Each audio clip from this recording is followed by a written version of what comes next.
dhawaada kanaalka Afrax. caasimada waddanka Sweden ayaa waxaa la sheegay inay ku nool yihiin jahliyada Soomaaliyeed ee ugu badan iyadoo dadkii ugu horeeyay ay soo galeen 40 sanadood ka hor halka 20 sanadood ee ugu dambeeyayna ay si isdaba joog ah u soo galayeen dadyoga Soomaaliyeed. dadka Soomaaliyeed ee waddankani ku nool ayaa isugu jira qoysas ka kooban aabbo, hooyo iyo ubad kay dhaleen, iyo sidoo kale waxa iyaguna ku nool dhalinyar badan iyo waliba da'dhexe oo iyagu soolana ah una badan dhalinyartii beegsashada qaaradda Yurub u soo maray saxaraha badda iyo barafka silaca balanbalka iyo saxariirka badan. safarkooduna uu ku soo afkaay waddankani, kuwaas oo qaar badan oo ka mid ah ay ku nool yihiin walwal iyo qoomamo maadaama aanay gacanta ugu jirin ogolaanshaha ku noolaanshaha boqortooyadan Sweden. qurbaha miyaa laga faa'iiday mise waa lagu khasaaray hooyo? qurbaha waa lagu khasaaray. hooyo waa mahadsantahay. nolosha Yurub waa alla ay baday weeye haddaan runta kuu sheego, sababta ay tahay hanka aan qabnay kama aanan helin. waa su'aal aad u wanaagsan markay dadku weydiiyaan jawaabteeda kuma degdego, laakiin ka maxamed ahaan maanta waan kaaga jawaabaya. waan qanacay halkii ugu dambaysay ayaan taaganahay. kaadiyoon haddii 4 cad ayaa la ii saaro oo halkii geed gobla fadhiisto waxaan taaganahay satisfied.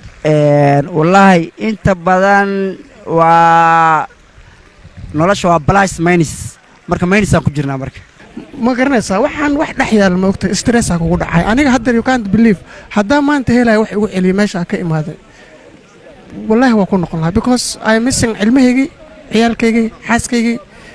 runtii nolosha Yurub faa'iidadeedu waa yar tahay. qofkii xanuunsan baa ka faa'iida oo xoogaa daawo ka hela. guud ahaanba nolosha Yurub ma lamaanahay ku fiicantay mise kaliya? lamaanaha waxa weeye haddaad doonayso inaad xoogaa ururiso sigalkay ku fiicanta. laakiin nolosha Yurub waxay ku wanaagsan tahay singalka, yacni keligay ku wanaagsan tahay. aso meel kasta adduunyada degan tahay ma fiicno inta single tahay. aso qof kasta ajnabi kasta ilaa waddan kasta dilay Chinese ee Mareykan qof kasta single ma jecel fahamtay. soo fiicanta inta nolosha qof la qaybsateed. dhalinyartan Soomaaliyeed ayaa dhibtaas ay soo mareen qalbiyadooda ku reebtay xasuus iyo raadayn maguuraan ah, waxaana mid kasta uu ku sheegaya inuu lugo u arko imaanshaha qaaradda Yurub. inkasta oo aan dhalinyar badan oo waddankii ku nool dhagahooda ka raaracaynin in ku noolaanshaha Yurub yahay mid hawlo badan.